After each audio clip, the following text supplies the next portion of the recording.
Good morning, boys and girls. I'm so glad to be here with you today. I've got kind of a different kind of book. It's called A 3-Hat Day by Laura Geringer and pictures by Arnold Lobel. This is a picture of a guy with his 3 hats on. So I figured if I'm going to read a book about 3 hats, I need to wear 3 hats. This is my hat from Alaska.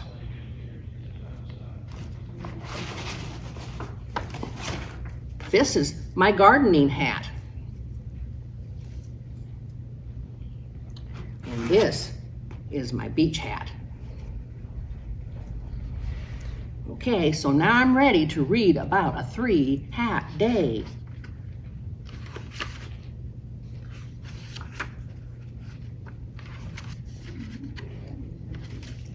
R.R. Puddle III loved hats. He loved fur hats and firemen's helmets and felt hats with feathers and rucked in the bands, and he loved top hats and tiny hats and silk hats and straw hats and sailor hats. He loved berets and bonnets and bathing caps and bowlers.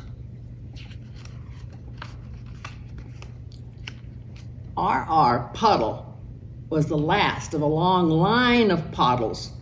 Father collected canes. Mother liked umbrellas. Together, they took long walks in the rain. After a happy life together, Mother and Father died. R.R. lived by himself in the Puddle mansion. He was rather lonely. He dreamed of meeting his future wife in the rain, and he dreamed she would be wearing the perfect hat. Every morning when R.R. awoke, the first thing he did before he polished his glasses, or fixed his 2 or 3 strands of hair on his head, and even before he yawned, he chose a hat. He was using the fishing line to get his hat for the day.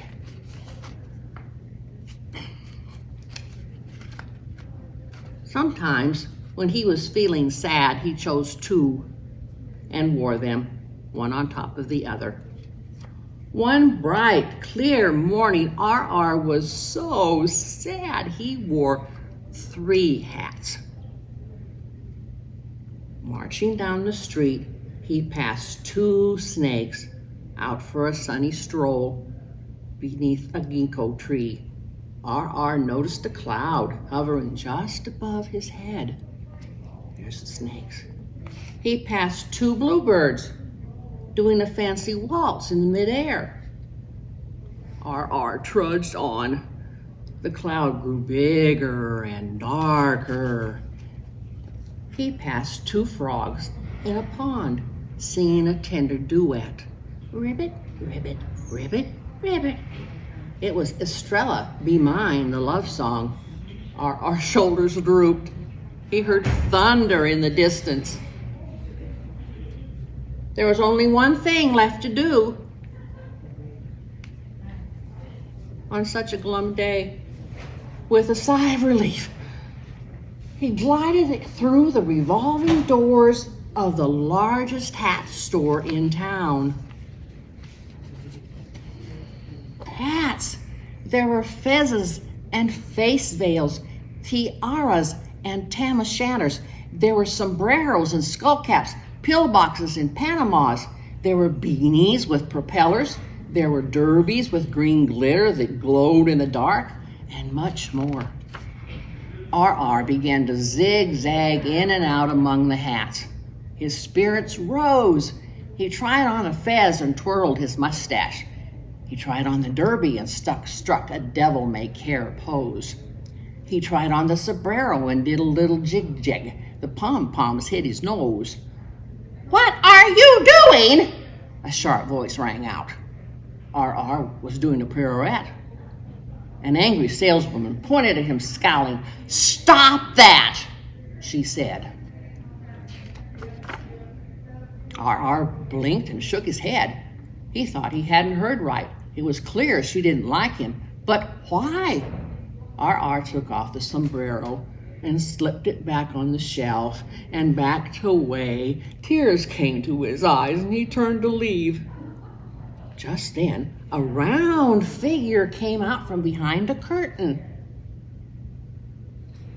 She wore a dress that hung like an apple sack, a lopsided apron, and squeaky shoes. When she saw R.R., she smiled. It was the sweetest smile he'd ever seen, and above the smile was a hat, a perfect hat.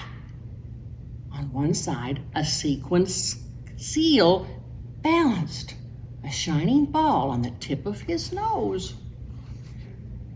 On the other, tiny gold bells jangled as a plume of soft and gray as a fog graced the peak. "Oh, Isabel," the cross one said, "that little man is messing up our hats. Look, he's wearing 3, one on top of the other." Little man, thought R.R., squaring his shoulders, but Isabel was still smiling broadly at him. "Why, Ida," she said, "we don't sell sailor hats." And she stepped up to R.R. and gently took the white hat. "And Ida," she said, "we don't sell firemen's hats," and gently took off the helmet. "And Ida, dear, we don't sell bathing caps either," and gently, gently, she took off R.R.'s bathing cap. "It's clear," said Isabel, balancing on her toes, "that this man is no messer-upper of hats. It's very clear," said she, balancing R.R.'s 3 hats in her arms, "that this man is a lover of hats." And she beamed. R.R. took off his glasses and polished them with his handkerchief. He cleared his throat. "Shall we go for a walk?" he asked softly. "It's raining, I believe." He held out his hand. "Yes," said Isabel, taking it. They passed a pond where 2 frogs sat doing a duet. Isabel recognized the tune. It was, "Love, is that you?" R.R. and Isabel hummed along as they danced down the road. And so Isabel and R.R. Puddle III lived ever after in the Puddle mansion, where R.R. Puddle IV was born. R.R. Puddle IV did not like hats. She did not like umbrellas, and canes left her cold. R.R. Puddle IV loved shoes. Thank you very much.